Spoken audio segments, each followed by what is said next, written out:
The stars in the Centauri system had gone quiet 3 months ago. Where once busy trade routes carried ships between planets, now only empty space remained.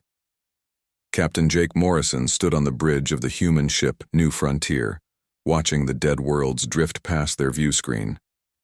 "Still no signals from any of the colonies," said Amy Patterson from her communication station.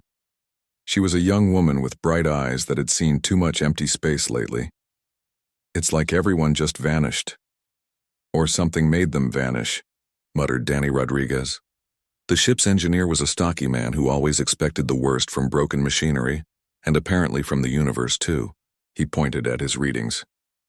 "These planets should have millions of people. I'm not picking up a single power signature." Lisa Campbell, their pilot, kept her hands steady on the controls, even though Jake could see the tension in her shoulders. She had flown them through asteroid fields and solar storms, but empty space somehow felt more dangerous. "Captain, should we turn back? Report what we found?"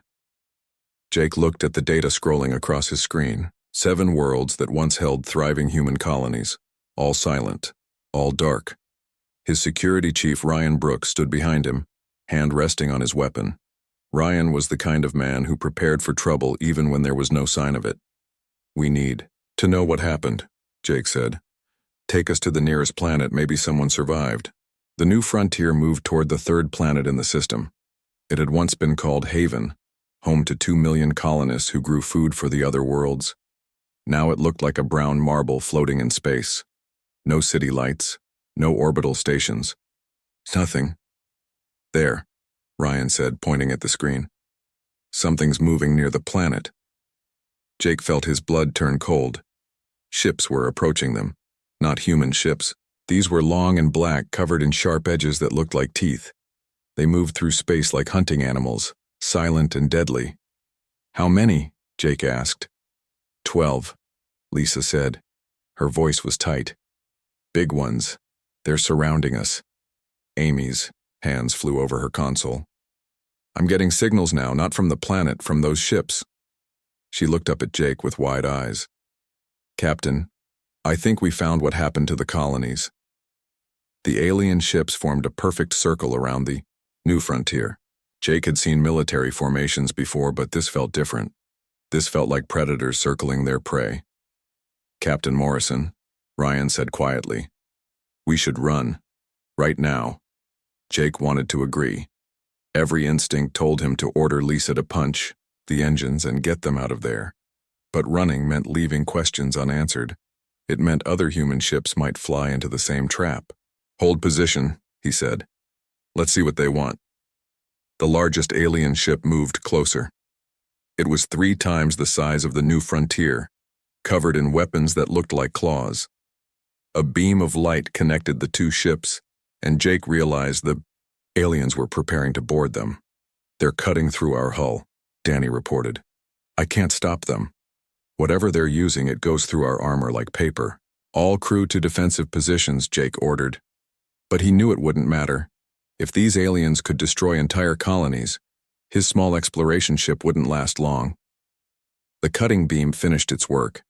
Jake heard the sound of metal being torn apart, then heavy footsteps in the corridor outside the bridge. Whatever was coming, it was big. The bridge doors exploded inward. Smoke filled the room, and through it came something from a nightmare. The creature stood 9 feet tall on 2 powerful legs. Its body was covered in natural armor that looked like black metal. 4 arms ended in claws that could tear through steel. Multiple eyes tracked every movement on the bridge, and its mouth was full of teeth designed for killing. Behind it came more of the same creatures. They moved with the confidence of predators who had never met anything they couldn't kill. Their leader stepped forward, and Jake could smell something like blood and burnt metal coming from its skin. The creature spoke, and somehow Jake's translator made sense of the sounds. "I am Warhunter Zelthkar of the Keth Mori. You are now prey. Your fear will feed us before your flesh does." Jake looked at the alien monster standing in front of him. He looked at its claws and teeth and armor. He looked at the way it held itself like death walking. He thought about the empty colonies and the millions of people who had faced this same creature. And then Jake Morrison did something that no other species in the galaxy had ever done when faced with a Kethmori war hunter. He started laughing. It wasn't forced or fake. It was genuine amusement that started in his chest and bubbled up through his throat. The sound filled the bridge, warm and human and completely out of place. "Sorry," Jake said between chuckles. "It's just, you look exactly like my old drill sergeant when he was having a bad day. Same angry face, same dramatic entrance. Did you practice that speech?" The war hunter froze. Its multiple eyes blinked in confusion. In 10,000 years of hunting, no prey had ever responded to its presence with laughter. Lisa Campbell looked at the confused alien and started giggling. "Oh God, Jake's right. Look at how it's tilting its head. It's like my dog when I try." To explain calculus, Danny Rodriguez couldn't help himself. "The translator keeps calling us fear meat. What does that even mean? Are we scared beef?" Amy Patterson snorted with laughter, which set Ryan Brooks off into his own quiet chuckles. Soon the entire human crew was laughing at the creatures that had terrorized the galaxy. War Hunter Zelthkar took a step backward. For the first time in his life, he didn't know what to do. These creatures weren't afraid. They weren't angry or desperate. They were laughing at him. The sound of human laughter echoed through the bridge, and something in the universe shifted. War Hunter Zelthkar had killed his first prey when he was barely old enough to walk. He had hunted across 17 star systems and brought terror to dozens of species. He knew the smell of fear, the sound of screaming, the desperate prayers that prey made to their gods before he ended their lives. But he had never heard laughter. The sound coming from the humans made no sense to his predator brain. Fear was supposed to come next. Then begging. Then the sweet moment when prey realized death was coming and gave up hope. That was how the hunt always went. These humans were doing something wrong. Zelthkar tried again. He raised his forearms and showed his claws. Each one was sharp enough to cut through metal. He had used them to tear apart the last defenders of Haven Colony just weeks ago. Those humans had screamed properly. "Look upon your death," he growled in his most terrifying voice. Captain Morrison wiped tears from his eyes and grinned. "Buddy, you really need to work on your material. That line went out of style in bad movies 50 years ago." The other humans laughed harder. Lisa Campbell was pointing at one of the other Kethmori warriors. "That one keeps clicking its mouth. Is it trying to talk, or does it need oil? Maybe it's hungry," Danny Rodriguez said. "Do you think they have space dentists? Those teeth look like they hurt." Amy Patterson had turned on the ship's internal communications. Her laughter was now broadcasting to every part of the new frontier. Wherever other Kethmori boarding parties had gone, they were hearing the impossible sound of prey that found them funny. Zelthkar felt something he had never experienced before. Uncertainty. His hunting instincts were failing him. Every time he tried to be more threatening, the humans seemed to find him more amusing. He turned to his pack brothers, expecting to see the same confusion in their eyes. What he saw was worse. Fear. The great Kethmori warriors, the terror of the galaxy, were afraid of creatures that wouldn't stop laughing. "War Hunter," one of his warriors whispered. "What are these things?" Zelthkar didn't know. In all the stories passed down through generations of hunters, no prey had ever acted like this. Prey was supposed to run or fight or hide. Prey was supposed to be afraid. These humans were treating the most dangerous predators in the galaxy like a joke. Ryan Brooks had stopped laughing long enough to study the aliens with professional interest. "You know what's funny? They're actually scared of us now. Look at how they're standing. That's defensive posturing." "Really?" Jake asked. "The big scary monsters are afraid?" "Terrified," Ryan confirmed. "I've seen the same look on criminals when they realize their threats aren't working. They don't know what to do next." This made the humans laugh even harder. The sound filled the bridge and echoed through the ship's corridors. Everywhere the laughter went, Kethmori warriors stopped what they were doing and listened in growing confusion. Zelthkar tried to roar. It was his war cry, the sound that had frozen the blood of countless enemies. Instead of fear, it produced more giggles from Amy Patterson. Does anyone else think he sounds like a broken garbage disposal? She asked. Oh God, yes. Lisa gasped between laughs. My apartment had one that made that exact noise. Danny was analyzing the alien's armor with an engineer's eye. Look at all those spikes and sharp edges. That can't be comfortable to wear. Do they sleep in that stuff? How do they sit down? The questions weren't directed at the aliens, but Zelthkar found himself wondering about the answers. He had never thought about comfort before. Armor was for protection and intimidation. But now that the human mentioned it, the spikes on his back did make sleeping difficult. Why was he thinking about this? War Hunter, another of his warriors, approached. This one had been sent to secure the ship's engine room. The prey in the lower decks are doing the same thing. They will not stop making that sound. Have you tried threatening them? Zelthkar asked. Yes, War Hunter. They laughed harder. One of them asked if I was related to something called a lobster. Zelthkar felt his world tilting. The Kethmori had built their entire civilization on being feared. Their technology, their culture, their very sense of identity came from knowing that other species cowered before them. If prey stopped being afraid, what did that make the Kethmori? Jake Morrison seemed to read his thoughts. Hey, big guy, you look confused. Let me explain something. You're not actually that scary. You're just really, really serious about pretending to be scary. That's what makes it funny. We do not pretend, Zelthkar said, but his voice lacked its usual conviction. Sure you do. All this dramatic posturing, the scary speeches, the threatening growls. It's like watching a child play dress up as a monster. The harder you try to be frightening, the sillier you look. The human's words hit Zelthkar like physical blows. Silly. No one had ever called the Kethmori silly. They were death incarnate. They were the apex of evolution. They were... Actually, now that he thought about it, standing here in elaborate armor making threatening speeches to creatures who wouldn't stop laughing did feel a bit ridiculous. That thought terrified him more than any enemy he had ever faced. This is wrong, he whispered. What's wrong? Jake said kindly. Is spending your whole life trying to make other people afraid of you. That's no way to live. The laughter continued, spreading through both ships like a virus. For the first time, in their species history, the Kethmori were learning what it felt like to be prey, and they discovered they didn't like it at all. Zelthkar looked at the humans, still chuckling and making jokes about his people. He tried to summon his rage, his hunting instincts, his pride as a warrior. Instead, he found himself wondering what it would feel like to laugh. The news spread through the Kethmori fleet like poison in their blood. War Hunter Zelthkar's pack had encountered something impossible. Prey that laughed, prey that was not afraid, prey that made the hunters feel small and foolish. Fleetmaster Gaxmorn received the reports on his command ship. He was the oldest and most experienced hunter in the fleet, with scars from 1,000 battles covering his armored hide.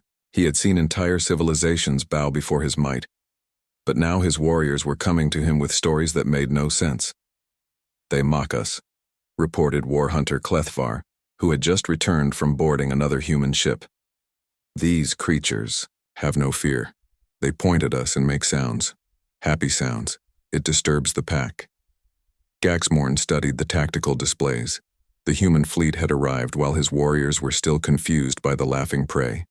12 human ships, small and lightly armed compared to his massive war vessels. He should have destroyed them easily. Instead, his own ships were drifting without purpose. His warriors reported strange feelings, doubt, confusion. Some even spoke of something the Kethmori had no word for in their language. Embarrassment. What do these humans want?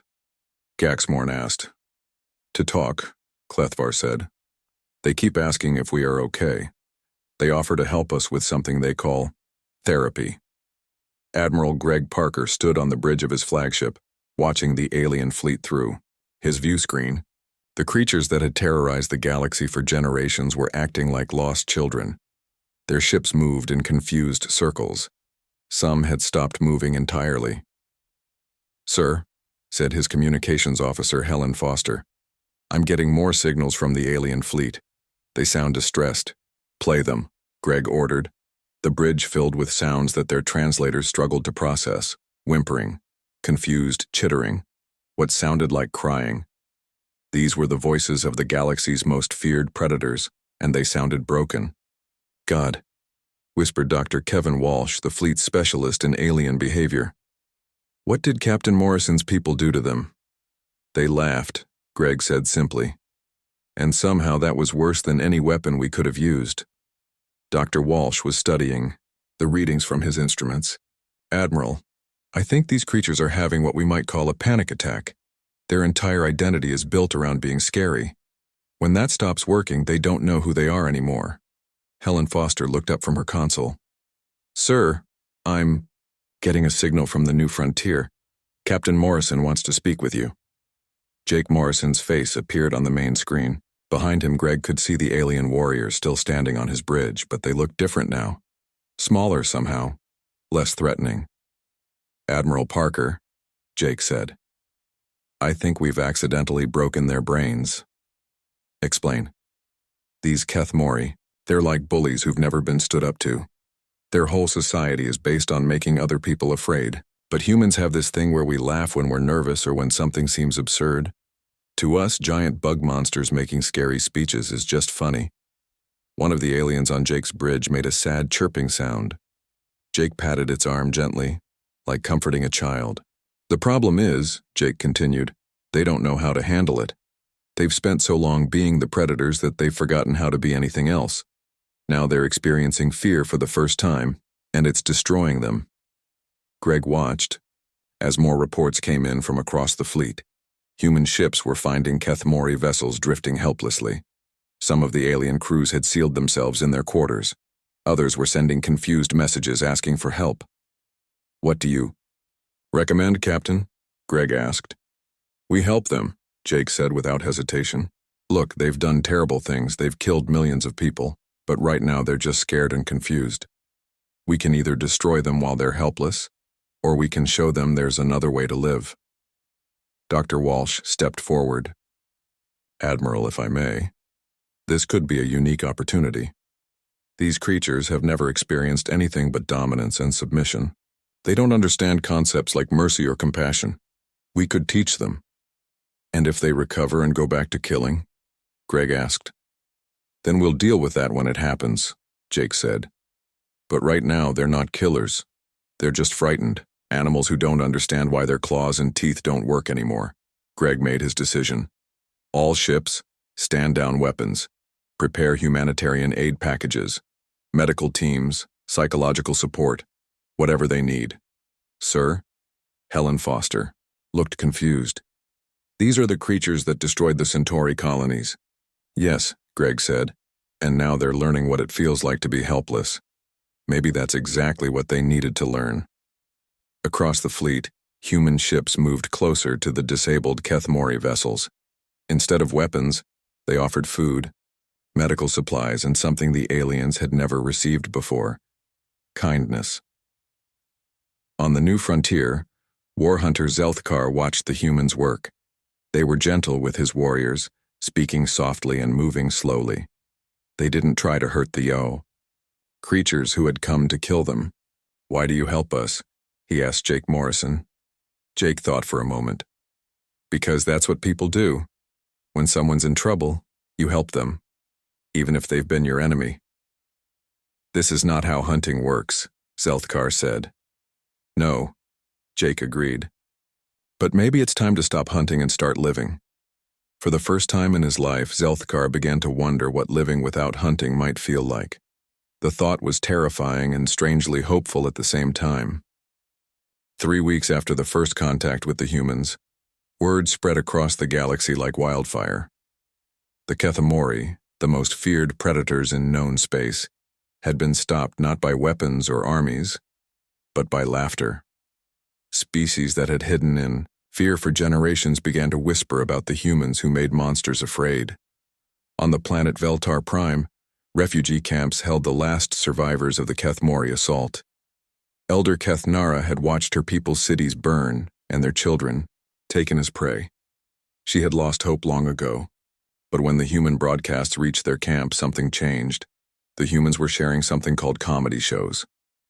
Keth Nara didn't understand most of the jokes, but she understood the feeling behind them. Joy in the face of hardship. Finding light in darkness. She remembered when her people used to make similar sounds before the hunters came. Listen, she told the young ones gathered around the radio. These humans laugh at the things that hurt them. Maybe we can remember how to do that too. Young Velnix looked up with wide eyes.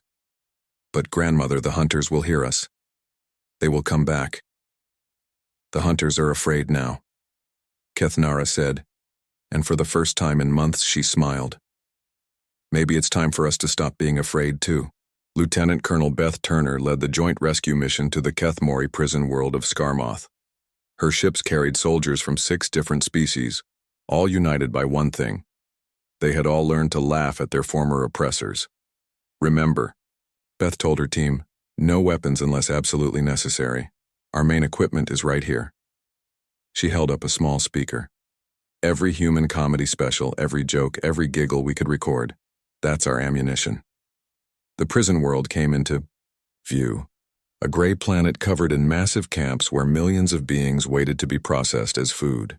Guard towers rose like spears into the sky, and patrol ships circled endlessly. It should have been impossible to assault. But the Kethmori guards were not the same creatures they had been a month ago. The reports of laughing prey had reached even this remote world. The guards jumped at shadows and questioned every order. Their confidence was broken. All units begin broadcast, Beth commanded. The speakers came alive with human laughter. Not just one person, but hundreds. Children giggling at cartoons, adults chuckling at silly movies, old people telling jokes to their grandchildren. The sound filled space around the prison world like a warm blanket. The effect was immediate. Kethmori guard ships began flying in confused patterns. Some stopped moving entirely. The creatures in the guard towers abandoned their posts and ran for cover. The sound that had once been their greatest fear was being used as a weapon against them. Prison camps report guards retreating, came the voice of Commander Sarah Jones from the surface team. The gates are opening. Prisoners are walking out on their own. Beth watched from orbit as millions of beings emerged from the camps. They moved slowly at first, afraid this might be a trap. Then they heard the laughter coming from the human ships, and something amazing happened. They began to laugh too. The Veltar made musical sounds like wind chimes. The crystal beings called Jefti rang like bells. The rock people known as Brendari made deep rumbling noises that shook the ground. Each species had their own way of expressing joy, and they were all remembering how to use it. Far away on the Kethmori homeworld, Supreme War Hunter Gaxthor received the reports with growing horror. World after world was being liberated not through battle but through mockery. His people's greatest weapon, their ability to inspire fear, had become useless. We must strike at the source, he declared to his war council. If we destroy the human homeworld, the rest of the galaxy will remember to fear us. His advisors clicked their agreement, but Gaxthor could see the doubt in their eyes. Even they were beginning to question whether fear was the only way to live. The great Kethmori fleet assembled for one final hunt. Every ship that could still fly, every warrior who could still fight. They would descend upon Earth and silence the laughter forever. Commander Steve Mitchell watched from Earth's orbital defense station as the alien fleet approached. It was the largest force the Kethmori had ever assembled. Hundreds of ships, bristling with weapons designed to destroy worlds. All stations maintain position, Steve ordered. Do not engage unless fired upon. Sir, his communications officer asked, shouldn't we evacuate the comedy festival? Steve looked down at Earth, where 6 billion humans were gathered for the largest celebration of humor in human history. Every city, every town, every village was hosting comedy shows, joke contests, and laughter competitions. The entire planet was one giant party. No, Steve said. Let them hear what they're up against. The Kethmori fleet entered Earth's atmosphere expecting to find cowering prey begging for mercy. Instead, they found 6 billion humans laughing at 10,000 different jokes in 1,000 different languages. The sound rose from the planet like a physical force.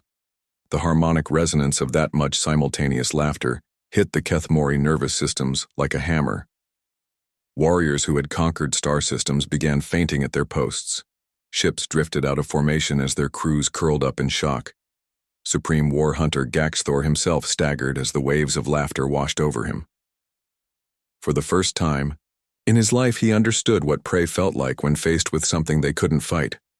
"Retreat," he whispered, but his voice was lost in the sound of an entire species celebrating the joy of being alive. The great Keth Mori fleet fled Earth, in complete disorder, broken not by weapons but by the simple human ability to find happiness even in the darkest times. 6 months had passed since the great Keth Mori fleet fled from Earth in panic. The galaxy was a different place now. Where once only silence and fear had ruled, the sound of laughter could be heard on worlds across dozens of star systems. Ambassador Carl Thompson walked through the streets of Kethmore Prime, the alien homeworld that had once been forbidden to all prey species. The city around him was changing. The sharp spikes and threatening architecture were being replaced with softer designs. Gardens grew where weapon emplacements once stood. Ambassador Thompson called a familiar voice.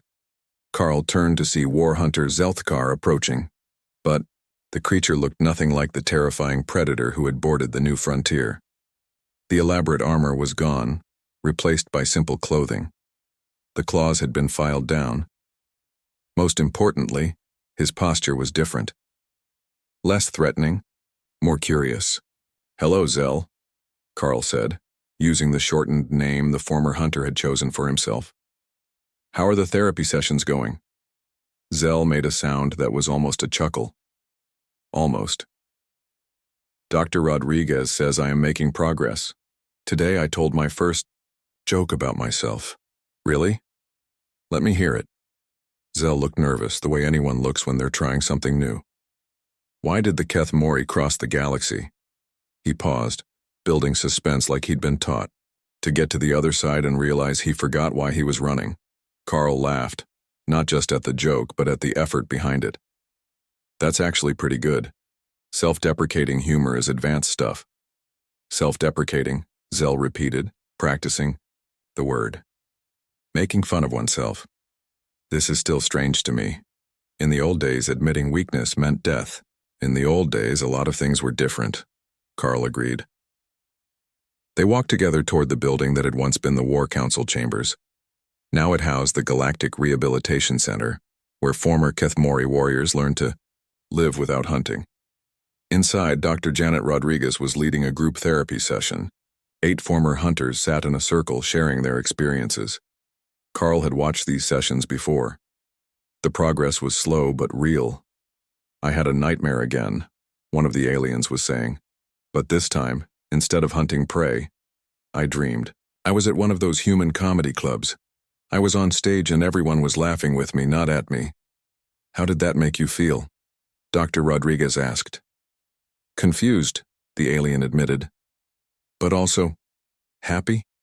Is that the right word?" "That's exactly the right word," the doctor assured him. Carl left them to their work and continued through the city. The changes were everywhere. Keth Mori children played games that involved cooperation instead of competition. Art galleries displayed sculptures that celebrated beauty instead of intimidation.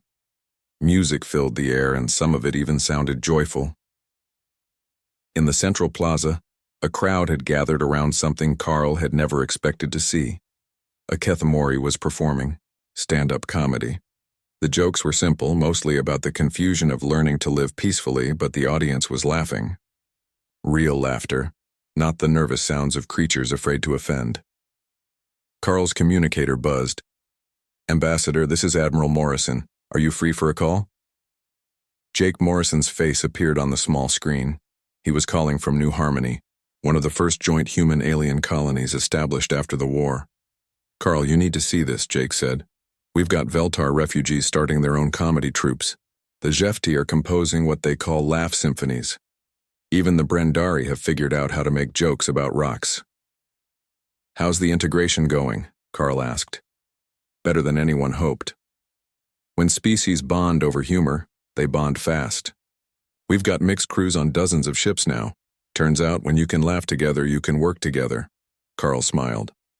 Any word from the Galactic Comedy Corps? Amy Patterson just reported in from the Outer Rim. They've established humor, centers on 12 worlds this month. Apparently there's a whole species out there that communicates entirely through puns. Amy says she's never been happier. The Galactic Comedy Corps had been Amy's idea. Former communications officer turned ambassador of laughter, she led teams across the galaxy teaching species how to find joy in their daily lives. Their motto, carved into every embassy they built, was simple. The universe is vast, dangerous, and absurd. Might as well laugh about it. Any problems? Carl asked. Few stubborn groups still think humor is weakness, Jake admitted. But when they see how much more productive and happy the laughing worlds are, most come around. Hard to argue with success. That evening, Carl joined Zell for dinner at one of the new restaurants in the city. It was a strange sight. Humans and Keth Mori sharing meals and conversation. The former predators were learning to enjoy food instead of just consuming it. I have been thinking, Zell said, carefully cutting his meal with utensils instead of claws. About the old days. We thought strength meant making others afraid.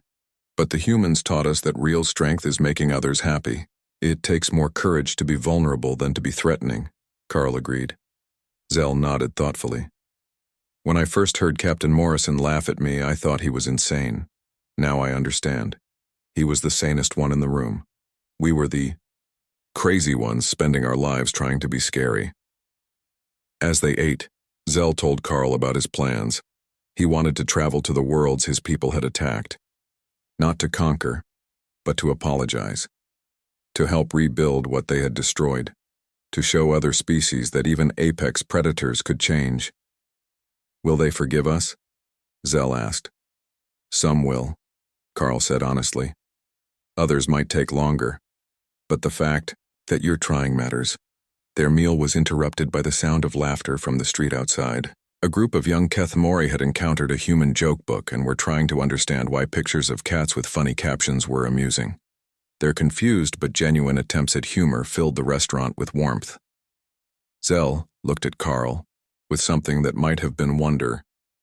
We spent 10,000 years perfecting the art of fear. How long do you think it will take us to perfect the art of joy?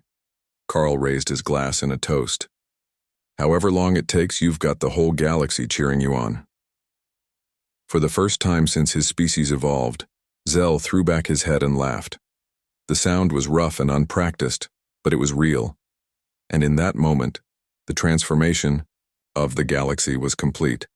The hunters had finally learned to be happy.